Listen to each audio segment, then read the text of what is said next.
సీరియల్లో సినిమాలో నటించాలనుకుంటున్నారా? అయితే వెంటనే మా యాక్టింగ్ స్కూల్లో జాయిన్ అవ్వండి. Morning everybody, it's my immense pleasure to stand before you. Now I'd like to say a few words about English. English గురించి చూద్దాం మళ్ళా ఒకసారి. ఇంగ్లీష్ చూసే ముందు మన టెక్నిక్ తెలుసు కదా మీకు, స్మైల్. ప్లీజ్ మీరు స్మైల్ ఇస్తేనే నా క్లాస్ ఉంటుంది, ఓకే? స్మైల్ గురించి ఇంతకుముందు ఎపిసోడ్లో చెప్పాను మీకు, ఇప్పుడు కూడా చెప్తున్నాను. ఎందుకంటే ఇట్ హ్యాస్ ద పార్ట్, దానికి పవర్ ఉందండి.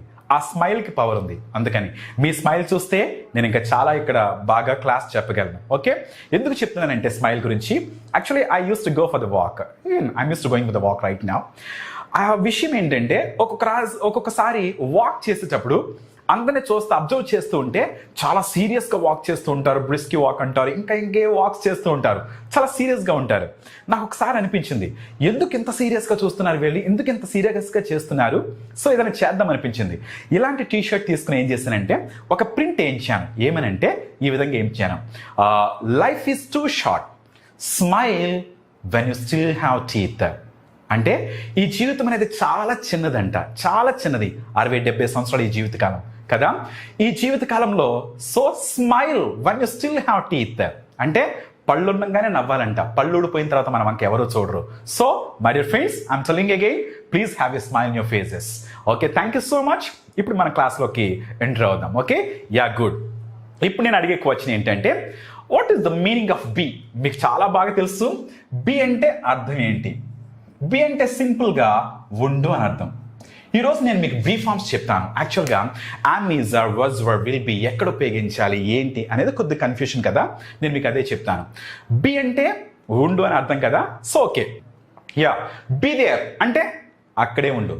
బి హంబుల్ అంటే తగ్గించుకుని ఉండు.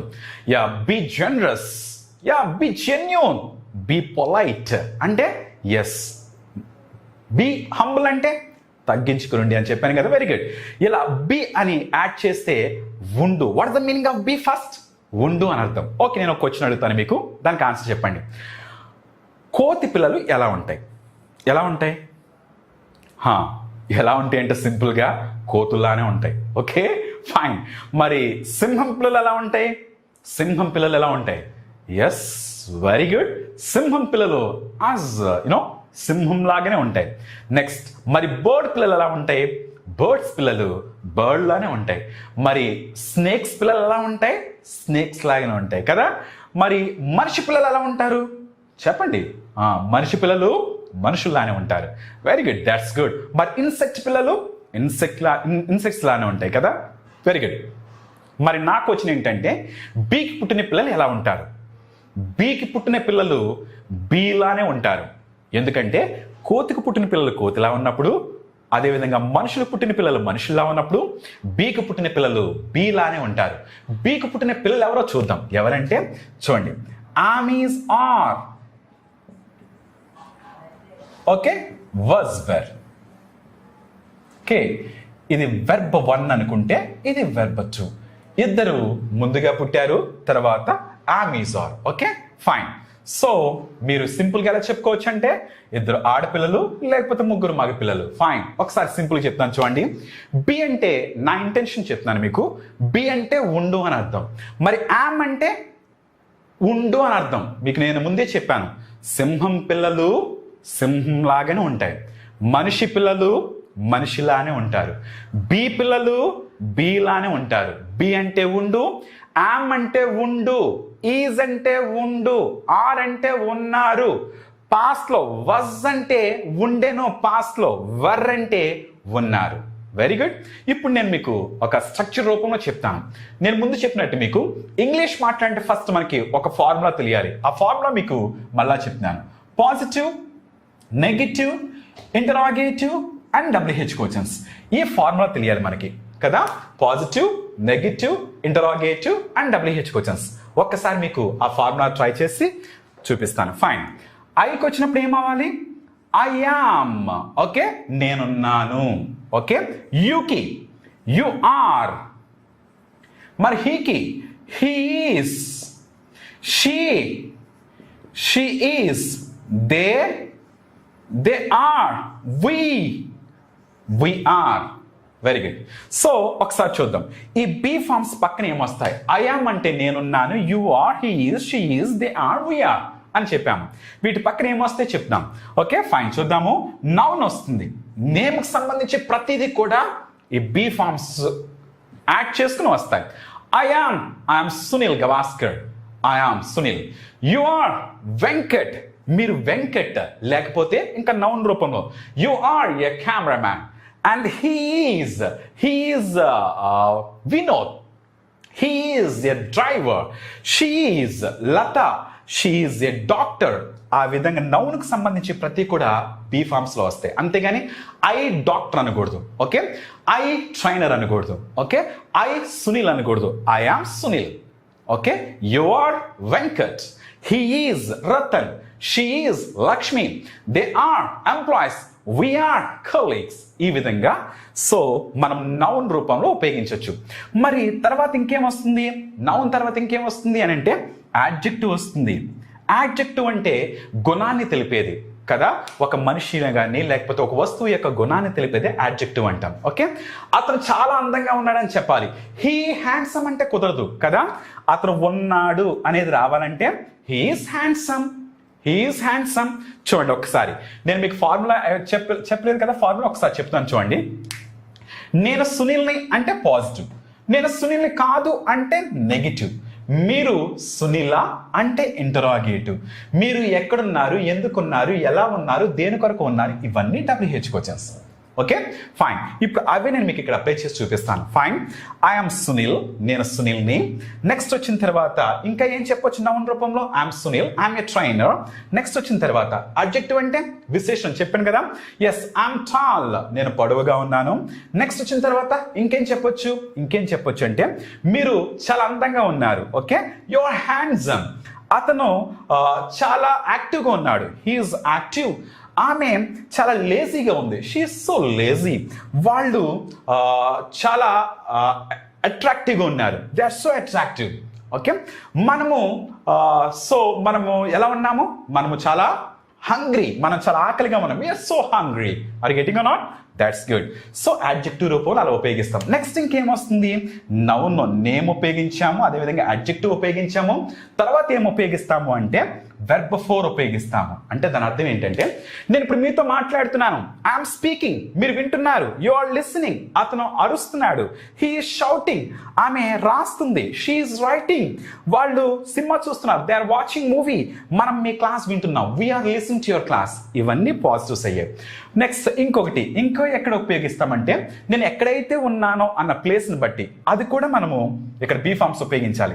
నేను ఇప్పుడు రాజమండ్రిలో ఉన్నాను, ఐ ఆమ్ ఇన్ ప్లేస్ ఉపయోగిస్తే సరిపోతుంది. ఐఎమ్ ఇన్ రాజమండ్రి, నేను రాజమండ్రిలో ఉన్నారు. మీరు హైదరాబాద్లో ఉన్నారు, యు ఆర్ ఇన్ హైదరాబాద్. అతను మలేషియాలో ఉన్నాడు, హీ ఈజ్ ఇన్ మలేషియా. ఆమె హాస్పిటల్లో ఉంది, షీ ఈజ్ ఇన్ హాస్పిటల్. వాళ్ళు సినిమా థియేటర్లో ఉన్నారు, they are in cinema theatre. మనము ఆఫీస్లో ఉన్నాం, we are in office. Are you getting are not? Yes. ఈ విధంగా ఇవన్నీ పాజిటివ్సే. మళ్ళా చెప్తున్నా చూడండి. I'm Sunil, I'm a trainer, I'm active, I'm speaking now, I'm teaching now, I'm in Rajahmundry. Okay, negative ఎలా చూపిస్తామంటే నాట్ ఉపయోగిస్తే నెగిటివ్ అయిపోతుంది అంతే. I'm not Raju, I'm not dull, I'm not cooking food, I'm not in Hyderabad. నేను ఇప్పుడు హైదరాబాద్లో లేను. Are you getting? Very good. ఇవన్నీ పాజిటివ్ నెగిటివ్స్. మనకి పాజిటివ్ నెగిటివ్ అయిపోయాయి కదా. ఒకసారి చూడండి. I'm Sunil, I'm not Raju, I am active, I am not dull, I am teaching now, I am not sleeping, I am in Rajamandri, I am not in Hyderabad. ఇప్పుడు interrogative చూద్దాం. Interrogative చాలా easy. ఒకసారి చూద్దాం. You are ఉంది కదండి, ఇది ఎలా తిరుగుతుంది అంతే. Are you, is he, is she, are they, are we, am I, ఎలా. ఒక్కసారి చూద్దాం. మీరు సునీల, are you dash. Are you plus ఏం వస్తుంది? నౌన్ వస్తుంది, యాడ్జెక్టివ్ వస్తుంది, V4 వస్తుంది, in place. Are you Sunil? Fine. మీరు సునీల్ కాదా అంటే ఆంట్ యు అని. ఎస్, మళ్ళా ఇవన్నీ వస్తాయి. ఫైన్. సో మరి అతని గురించి అడగాలంటే అతను డాక్టరా? EC.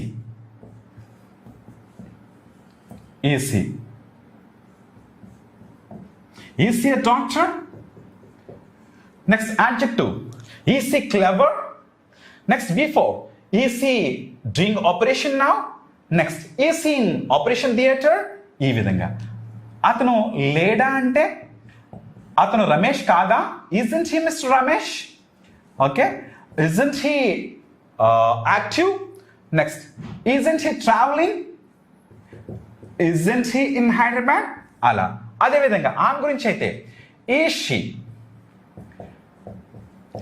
she a nurse? Next adjective V4 in place. Next ఎలా చెప్పాలంటే is she, నెగిటివ్ అయితే ఎలా ఉంటుంది? isn't she అని ఇవన్నీ వస్తాయి కదా. Very good. మళ్ళీ చెప్తున్నాను చూడండి. I'm Sunil, I'm not Raju.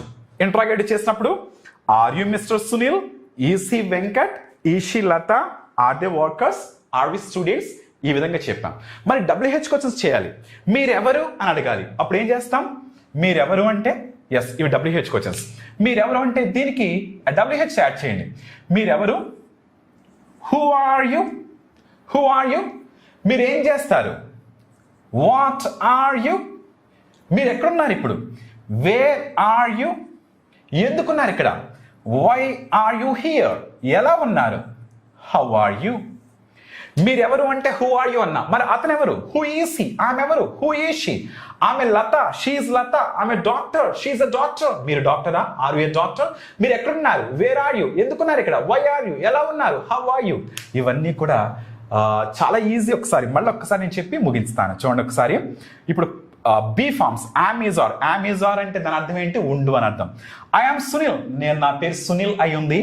I'm active. Next V4 verb 4, I'm teaching now. Yes, I'm in Hyderabad. Okay, negative అయితే ఐఎమ్ నాట్ అని చెప్తాం. ఇంట్రాగేటివ్ చేస్తే ఆర్ యు, ఇది ఎలా తిరుగుతుందంటే are you mister Sunil? Is he Venkat? Is she Latha? Are they workers? Are we employees అని చెప్తాం. WH questions అయితే who are you and what are you అంటే మీరు ఏం చేస్తారు? Where are you? Why are you? How are you? Who is he? What is he? Where is he? Why is he? How is he? Who is she? What is she? Where is she? Why is she? How is she? ఈ విధంగా నోటికి బాగా తిరగాలి. అలా తిరిగితే English రియల్గా యాక్చువల్గా ఏంటంటే ప్రాక్టీస్ ఉండాలి మెయిన్. ఓకే, ఇవి చూడడమే కాకుండా ప్రాక్టీస్ చేస్తే ఇంగ్లీష్ చాలా బాగుంటుంది. Anyway, thank you so much. So ఇంకో సెషన్లో మళ్ళా కలుద్దాం. Thank you so much.